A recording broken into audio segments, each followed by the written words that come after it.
The Philippines has the largest Catholic population in Asia and the third largest in the world. The numbers have given the church a powerful voice in shaping the country's politics. Recently, members of the clergy forcefully weighed in on a long simmering dispute between the Philippines and China over access to the South China Sea. 6 bishops last month issued an unusually combative pastoral exhortation.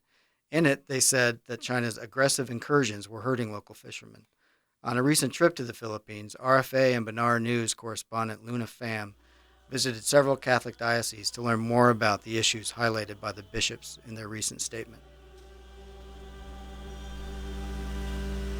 Manalangin kayo mga kapatid upang ang paghahay natin ay kalugdan ng Diyos amang makapangyarihan. Bishop Bartolome Santos Jr. leads the Sunday Mass at St. Augustine Cathedral in Iba, in the province of Zambales. The 300-year-old Baroque cathedral, set in limestone and coral, is the main church of the Diocese of Iba, where 700,000 Catholics live. It's just a couple of weeks to Easter, and the bishop is preaching about Jesus' resurrection. But, as he told me during an interview in his office, something else has been weighing on his mind too. The effect China's claims in the South China Sea is having on the fishermen among his flock. The province of Zambales is a coastal province. Majority depends on the seafood or what we catch on the sea. The livelihood of our people dependent on what we have on the seaside. Fishermen here have long relied on the Scarborough Shoal, an atoll 124 nautical miles or 230 kilometers west of Zambales. Called Bajo de Masinloc by the locals, the shoal was where they fished and also sheltered from typhoons. But since 2012, Chinese Coast Guard ships have tried to block Filipino fishermen from the area, to devastating effect.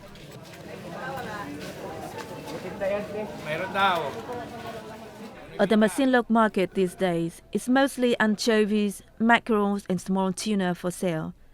Shoppers say they don't see as many big groupers and bluefin tuna as before.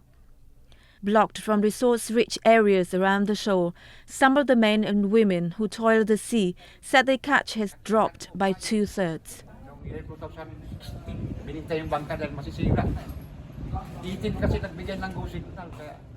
Tolomeo Ferrones told me that he himself had to quit fishing as the owner of the fishing boat he used to work on was forced to sell it because of financial losses. Now Ferrones makes a living as a janitor at a local school. Bishop Bartolome Santos Jr.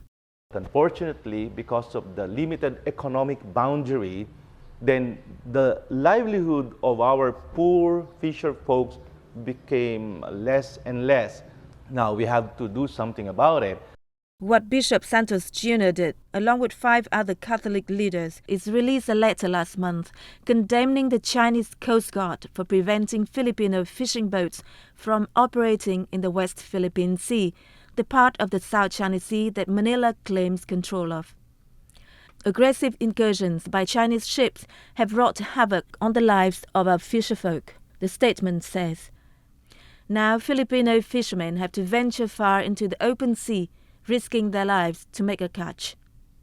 At the Second Thomas shore of the coast of Palawan, Chinese and Philippine Coast Guard vessels have been confronting each other in recent months. Bishop Roderick Pabilo, an outspoken priest serving in Taytay in northern Palawan, also signed the February the 8th letter. Pabilo noted the fact that in 2016, a UN tribunal ruled that almost all Chinese claims in the South China Sea are illegal. And that has already been decided by the international law that it belongs to us. We should not allow China to take over. The bishops are also critical of their own government. Its response to Chinese incursions amounts to a policy of appeasement. It is unjust for the leaders of our country to allow our own fisherfolk to be driven out, they say. We are calling the government to be more firm about its stand to protect our territorial waters, our sovereignty, which is being taken over by China. I don't know what China will do, but I think we are doing something, making China realize that we will not take this sitting down. Justin Bakiso, A Philippine security analyst said that the statement from the bishops is remarkable for its combative tone and that it could put further pressure on the government to confront China. This is the first time that they've spoken with this tone. Because before, the usual tactic of before is that they will issue an oratio impera, which is sort of like a call for prayer. But this time, this is very explicit. This is a political statement, and it's very much directed at the government. It's directed at China. More than 90 million Filipinos, or 81% of the country's population, call themselves Catholics, giving the church hefty political influence. Criticism from priests like Broderick Pabilo are thought to have cut public support for former President Rodrigo Duterte's war on drugs. Decades earlier, religious groups led by Cardinal James Sin, the Archbishop of Manila, played an important role in mobilizing protests that eventually forced President Ferdinand Marcos to flee to exile. Now Marcos' son, Ferdinand Bongbong Marcos Jr., is in power after winning the election to replace Duterte, who was ineligible to run again. Marcos Jr. has vowed to support the embattled Filipino fishermen and defend the country's sovereignty against Chinese threat. The letter from the bishops marks the Catholic Church as an ally in his efforts.